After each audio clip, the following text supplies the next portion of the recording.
you shouldn't do this thinking that you're incapable of going viral. You can go viral if your hook is good and if your camera angle is good. The automotive industry has secrets, but we're here to uncover them. Welcome to Dealer Confidential, the podcast that dives deep with dealers to expose the controversies, the chaos, and the untold truths behind the business. No scripts, no filters, just raw, unredacted conversations. Ready to spill the tea? Let's go. Ilana Shavta here with Dealer Confidential, where we take anonymous hot takes from the industry and talk about them with industry experts. Today I have an old friend, a great auto veteran. I'm so excited to have him on the pod with us, Jon Frederick, owner, CEO, founder, Freddy Media. Hey, Jon. What's up? Hey, Ilana, thank you so much for having me on the show. And thanks for walking through my ambiguous title and my fake job. It might be fake, but it's working. I'm excited. I think it's such a great business model and it's exactly what the automotive industry needs. And we'll get into that because why do I have you on the show today? Today's anonymous hot take is we got someone. They actually didn't say what they do in automotive. So it could be a dealer, could be a vendor, not sure.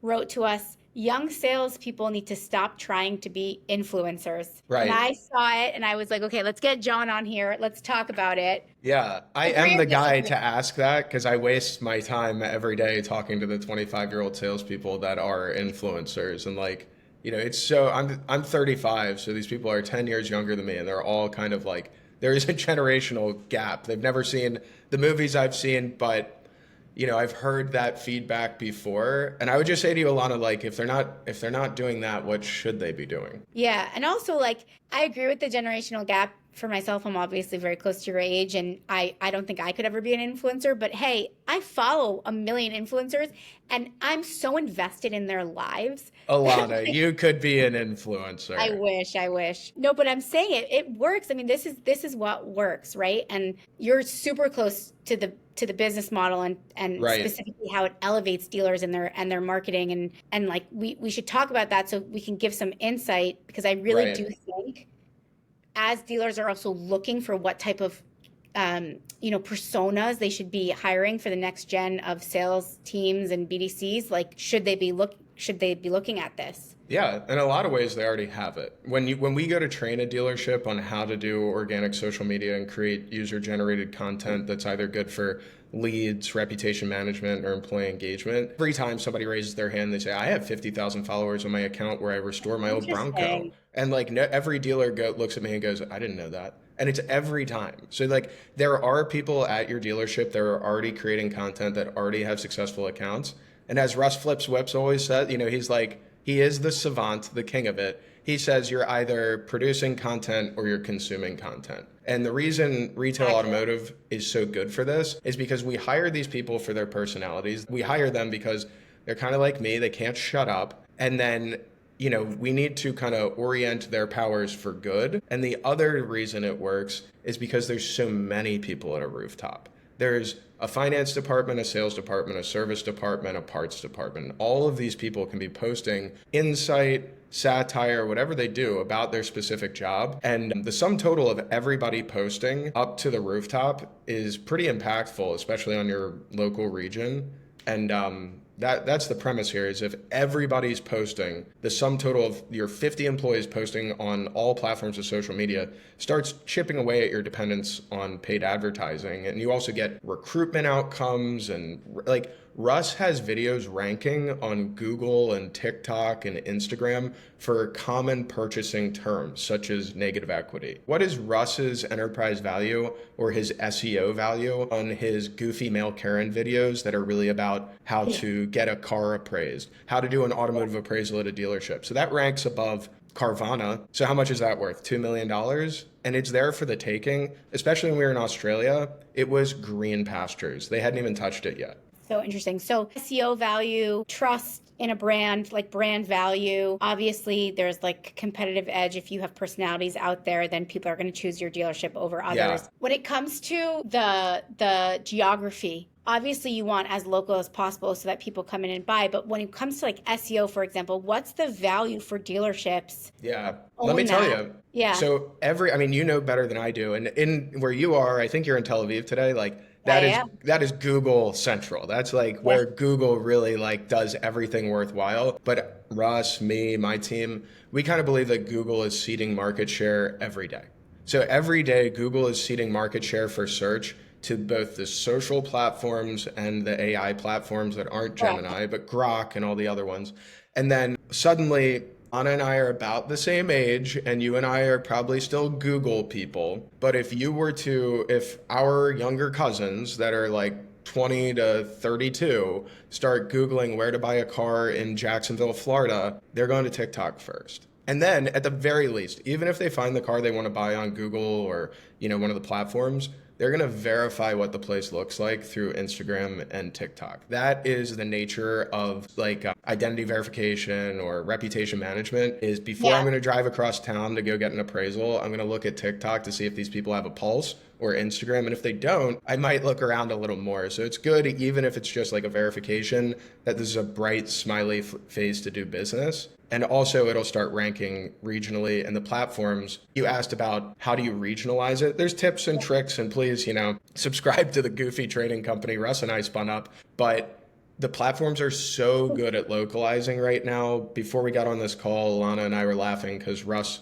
went viral in Australia because him and I couldn't figure out how to pump gas. It's just totally on the trust system. You pump gas, you walk inside. I said to the guy at the counter, has anybody ever stolen gas? And he was like, yeah, I don't think anybody ever has. It was like an unthinkable thing. And so in America, we steal gas. So Russ makes that video and it goes completely viral. I think 2.5 million views, something that is like a common outcome for him here in America. However, only 1% of the views were from his following. So right now, the platforms automatically regionalize. They also understand context of what you're saying. And then the really hot thing that I think everyone needs to capitalize on is that TikTok ate everyone's lunch over the past 5 years. So much that, it was like it was a Chinese spyware threat and we had to ban it. But I think what was really going on is they allowed everybody to effectively play a lottery ticket, and they started rewarding correctly formatted content that did really well in the algorithm. So now every other platform is trying to emulate that lottery ticket style approach. So we have people with only like 5,000, 6,000 followers that we're training that are getting a couple million views on videos. And then the outcomes for that are insane. Like you shouldn't do this thinking that you're incapable of going viral. You can go viral if your hook is good and if your camera angle is good. Consistency, right? How's consistency? Yes. That's like a big thing. Wait, you mentioned briefly AI, Rock, obviously not Gemini. We were trying to talk about how Google's going to be obsolete soon, but let's say ChatGPT and all of the AI, like the generative AI search stuff. Yeah. How do influencers get into that world, or do they not? Yeah, I mean, this weekend, Google released VO 3, and I don't know if you've seen what that looks like, but I think that every influencer should be afraid, because I think where my company goes, I've already confessed that I would love for my company to become a publisher and people to follow Freddy Media for the purpose of insight and what's going on in the content business and marketing and the automotive and the cross section of technology. But I think that where VO is going is people like Ilana and I, when we're putting our heads together to do a campaign for a company like Fullpath, we're going to be creating user-generated content and prompting this thing like, Francis Ford Coppola telling, Al Pacino what to say in Godfather. We're going to be giving it I do it with Grok all the time. Russ and I always have contests who can come up with the dumber Grok image. I came up with a good one. It was kangaroo wearing Russ's, stupid glasses, holding, and the baby in the pouch that Joey was filming. So Russ and I constantly have kind of a prompt off.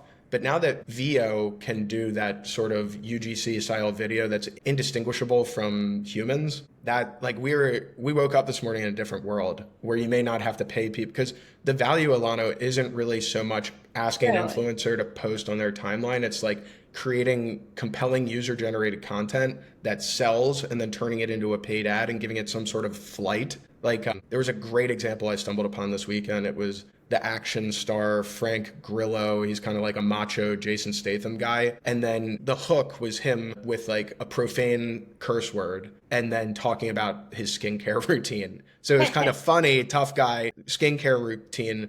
but I sent it to my team and I was like, guys, this is how good user generated content's getting. Correct. Like Frank Grillo, like an A-list Hollywood actor, is doing stupid little skincare skits. And that's where the market is right now. And VO threatens that. But in the meantime, you have to start producing like really good user generated content. Yeah. But also, do you think, so yes, it might threaten it, but do you think that influencers can actually leverage it and figure out how to come up, how can they train these AI search platforms to actually spit out their videos as a response? Right. I planned on trying that out this morning. I don't care how much VO costs. I'm going to like pay for it and figure out what to do with it. And then in the meantime, I think that people who work at dealerships need to understand the fundamentals of content creation. Yeah. The reason I'm so passionate about this is like the first day I met Russ, I've told this story 3 million times. We ordered a pizza. Delivery guy comes to the door and he said, holy, S word, your Russ flips whips. I've been trying to blow up on social media. And Russ grabs like a stranger's phone and he says, let me see what you've been doing. And he's like an adult man. And Russ is like, all right, say this, do this. Russ starts directing a stranger in like how to create content for the pizza industry. He's teaching him how to edit and post on CapCut. That's crazy. He hits publish, sends the guy on his way. And we're sitting on the couch eating pizza an hour later. And Russ shows me the video, 500,000 views. And I'm like, am I standing before a savant or like what the hell is going on here? Hell? And he said, no, it's actually just very replicable. If you go with like insight or satire and you do the hook correctly and the video flows in a certain way and you publish it strategically everywhere, you can almost ensure success to a high likelihood. And that's what we've been trying to replicate, and that's what we've effectively been teaching. That's a cool story. You should have gotten that on video.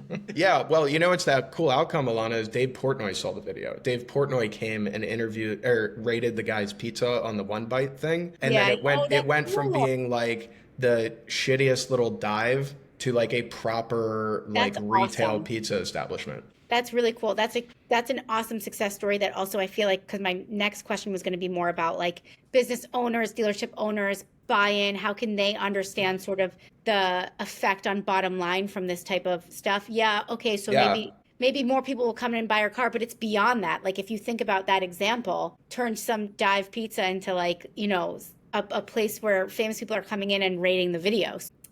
Figuring out how to also position it to dealership owners, has that been a bottleneck, or like have you kind of figured out the pitch of influencer marketing? Yeah, I've figured out the pitch. I know you figured out the pitch.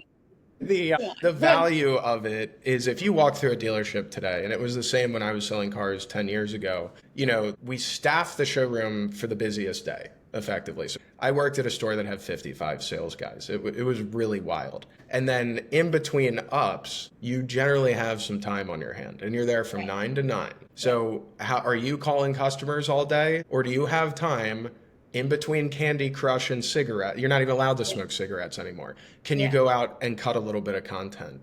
And then can you learn how to do it efficiently so you're like batching content? And then can you be publishing? And like the outcome, we've trained dealers where their social media direct messages are their third biggest lead source for the group. So like, what the hell do you even do with that? They're closing more through their social DMs than these other avenues that they're paying $50,000 a month for. Right. So how do you kind of grow that?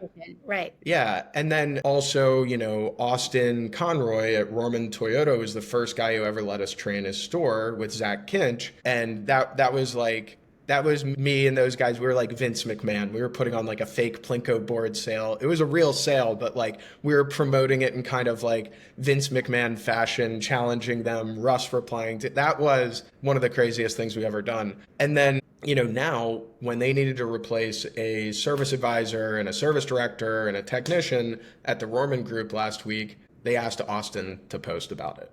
And then they filled everything by the end of the week. So, and then like people fly from all over to buy cars from you. And, if you're in Indianapolis, it's not uncommon for somebody from Chicago to drive and buy a car from you just because it's fun. And then what are those people like when they show up, Ilana? Those people that are coming because they're infatuated with your online presence. What are they like? Are they real crusty, tough to negotiate, or are they absolute laydowns that almost feel like they're talking to a celebrity? Starstruck, so they come totally weak. I mean, I don't want to say weak, but they come at a different position. Yeah, wow, that's wild. And it's just like, what do you want to be doing? You know, we're there all day, and you could be sitting there playing Candy Crush and watching TikTok, or you can be doing this and driving your own outcome. Did you see my stupid video I made about me and the kangaroo? I'll text it to you when I'm done. No, but you should send it to me. Yeah. I feel like I usually do see your content, but I might not have seen that. I send it to you. Basically, if we're going to talk to this anonymous hot taker, person who has submitted this anonymous hot take. Yeah. I'm sorry, but your salesmen and women should be influencers. It's going to help your business. I mean, Jon just laid it. I'll make an offer to the anonymous TikToker that I'll pay for their login to Russ Flips Whips training course. And if they don't go viral within a month by actually doing it, then like, I don't know, I'll send them a free hat. But I'll like give them a free login. Yeah, I'll give them a free login to Russ's thing. Like, feel free to come forward, raise your hand, say, it was me. I was the guy who was like, I was the stick in the mud complaining that other people were really successful while I was like crusty and not having fun. If you admit to being that guy, I'll pay the fee for you to be in Russ's training course. And I actually have like other people from outside of like Automotive proper in the course, because I think it gives them a really good understanding of what it's like inside the showroom when they're shoulder to shoulder coming up with ideas with these guys. Like, I know Rudy at MavSign, he's logged into the course. Joe Guerra, who's the general manager at Dealer Club, which is a automotive auction, he's in the course. That's awesome. If you look at the way these guys start producing content, I know we built an automotive oriented one, but all the fundamentals are in there. And yeah, let's give this crusty, angry, complaining person a free login. Yeah, let's do it. If you come forward, mark Jon's words. He just gave you some gold right there. What's like our 2-factor authentication to make sure I'm not giving away free logins? Yeah. First come, first serve. You should have that. That's important. Anyway, Jon, thank you so much. First of all, amazing to reconnect with you, because I told you we miss you around here. Good to have you on the podcast, and exciting to hear what you guys are doing and what your take is on influencers. I think it's a next big thing for automotive dealers. Thanks, Ilana. It works B2B as well. I think everybody needs to know that. It's almost even better B2B. No, I really believe in it as a Jon, B2B thing. Got it. B2B. All right. Well, for our listeners, if you enjoyed this, you can find Dealer Confidential on all your favorite podcast streaming sites. Thank you again, Jon. We'll have you back soon. See ya. Thanks for listening to this episode of Dealer Confidential. More secrets, more controversy, and more truth coming soon. Stay sharp, subscribe, and we'll see you next time.